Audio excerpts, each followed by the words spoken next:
Hey gang, and welcome to our Gotham After Show bonus clip where we do a comic comparison. And appropriately enough, this episode, it was titled Mr. Freeze. Yes. So we're going to talk about Mr. Catwoman. Freeze. Oh. No? Mr. Freeze, Mr. Freeze. Who did not speak My in bad. this episode, and we saw for half a second. Yeah, I forgot. dark. Sorry, we discussed this. In the comic books, Mr. Freeze was, his original name when he was introduced was Mr.Zero. And oddly, and because this almost never happens, the Batman 1960s TV show changed his name to Mr. Freeze. Right. And then the comic book decided they liked that better. It was way more better. And he became a much more popular character after that, just with the name change. And he had Mr. Freeze had a lot of trouble becoming popular in the comic books. People weren't really liking. He was just like a B flick villain. But not until the Batman animated series, which is like the series I grew up on, which is actually my introduction because I was like 8, 9 years old when my introduction into Mr. Freeze.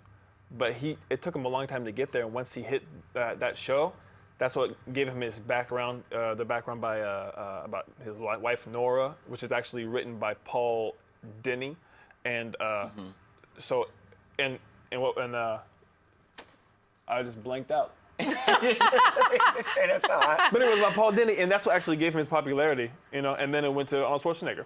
Well, and also, because the writing on Batman Animated, not just the animation and everything, it was so good, and the storyline, the Mr. Freeze storyline on Batman Animated was heartbreaking. Yes, it was really really, I really rewatched well it done. just a couple days ago. And it really did kick up his standing as a cool villain. Super cool villain. And he had a bunch of different and can relate to. Because he was also an action figure before he was even popular.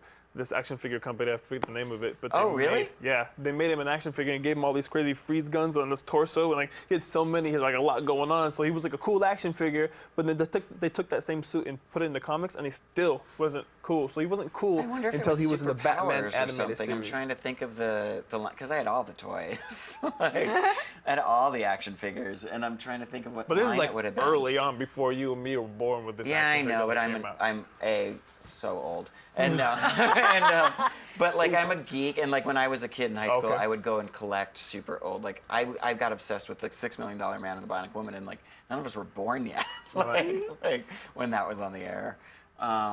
So anyway, Beth, so anything to add on your Mr. Freeze? No, really? Hashtag stay cool. Oh my God.